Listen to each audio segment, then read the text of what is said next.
Welcome back. I'm Hugh Hewitt. Monday through Friday, I'm found on the Salem Radio Network from 6 to 9 a.m. Eastern. Most Saturday mornings, I'm right here on MSNBC. We were talking about the border and the G7 summit in the first segment, but over the past few weeks, sadly, school violence has come again and again to this desk. There's one governor in America many observers of both left and right think is among the country's most effective governors. He's Arizona's Governor Doug Ducey, and he joins me this morning from Phoenix. Governor, good morning.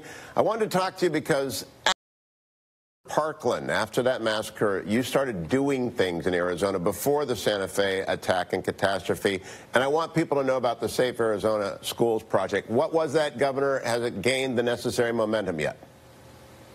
Good morning, Hugh, and thanks for having me. And yes, I thought, why can't we do something proactively? Why do all these programs and plans come in reaction to a tragedy? And is there something we can do in the state of Arizona that would prevent and avoid a mass shooting? So I brought students together, parents, superintendents, principals, teachers, law enforcement leaders, prosecutors, and other elected officials, and said, what does school safety look like, and what can we do to improve here? And we put together a 5-point plan, the most important part being the stop order, the severe threat order of protection.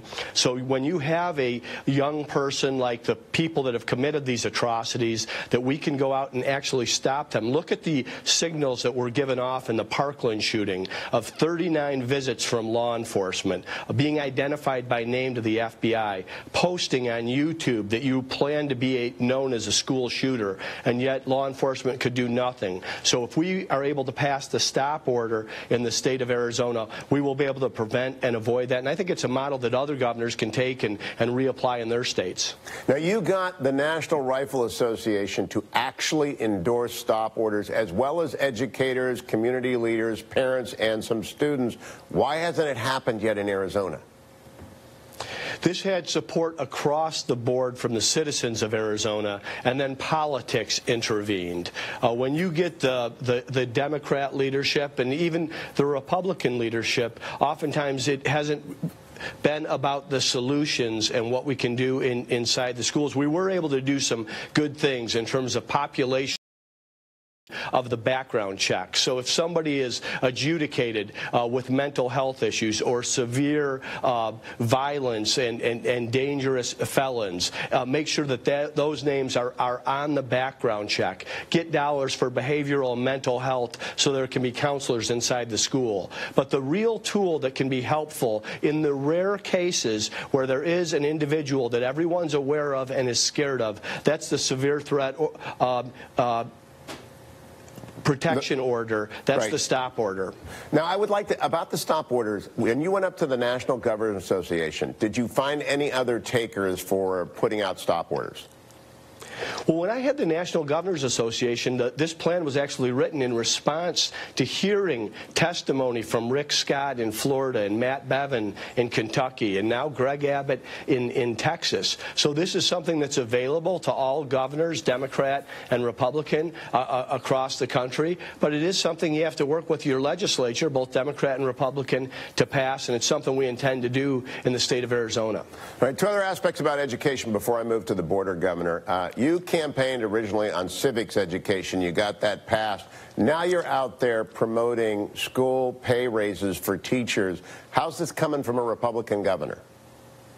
Well, we were the first state in the nation to pass the American Civics Act. So this is any student that graduates from an Arizona high school will have passed the same test that a new naturalized citizen has passed. It's basic civics, you know, the separation of powers, three branches of government, all the things that we know and we learned through osmosis and coaches and teachers and scoutmasters when we were kids that are not being tested in school today. And Arizona schools are improving faster than any other schools in the nation in math and reading. So our teachers have earned and deserved this raise. We have not raised taxes Arizona. In fact, we've lowered taxes the last 3 years, but we have a growing economy, and we've been able to get resources to our teachers who have earned this raise.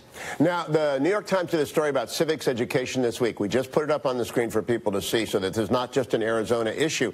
I want to know if the other governors have said, okay, we actually have to get back to basics. And I don't mean film strips of how a bill becomes law. I mean actually teaching people what it means to be an informed citizenry. So the American Civics Act is a great place to start. It's on our website, azgovernor.gov. I think 24 other states have adopted this. I had Jay Nixon, the Democratic governor of Missouri, was my partner in rolling this out at the National Governors Association. This is something that every citizen, whether they're Democrat, Independent, or Republican, should want our young people to know. And I'd encourage everyone to go take the American Civics Act test for yourself and see how you score. No, I'm not sure everyone's going to run out and do that this morning. I hope they do. Governor, let me talk a little bit. We were just talking about trade and the border, and I am a critic of the president's policy of separating children from parents at the border. You're a border state governor who has to deal with two things. One, illegal entry, which is a problem, but also trade, which is welcome. How are you balancing these two competing interests, especially in the age of narco trafficking, international gangs, of fentanyl that is flowing over the border, and at the same time you need to get those crossings and those trucks coming? Well, I want to say unequivocally, I'm for border security. Border security is national security. Nowhere else has this affected a state more than in the state of Arizona.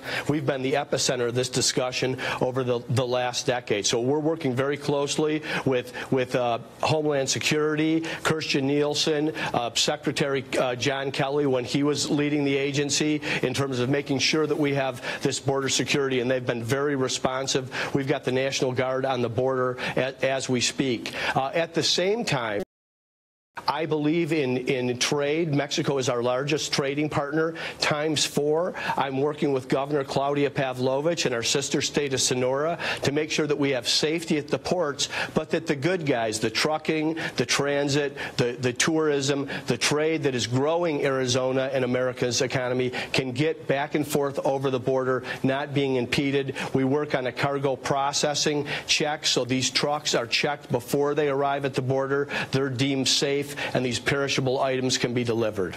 All right, now the big question is, in an era of under 4% unemployment, Doug Ducey, what is it like in Arizona? How do you keep growth going when you haven't got enough people, when there are more vacancies in the United States than there are people looking for work? I'm sure that's true in Arizona. What are you doing about that? Well, we always have an opportunity, I think, to grow our economic pie. Even though we're proud that our unemployment is at the lowest rate in the last decade, we still have 100,000 plus Arizonans that are unemployed, that are being paid by our federal government to stay home and be idle. We want to move these people into the workforce. We want to work with Health and Human Services to give governors more latitude, so when someone's down on their luck, we can provide them a paycheck, but 2 weeks later, let's provide them a tool belt. We have houses to frame and drywall to hang, and we need electricians and welders and plumbers, and there's all kinds of things in the skilled trade that we can take those that are not participating in the workforce and move them into the workforce. I think that would be a great place to start. All right, last question, Governor. Josh Kraushaar just mentioned California had its elections. As I recall, lots of Californians are picking up and leaving the Golden State for your state. Is that continuing?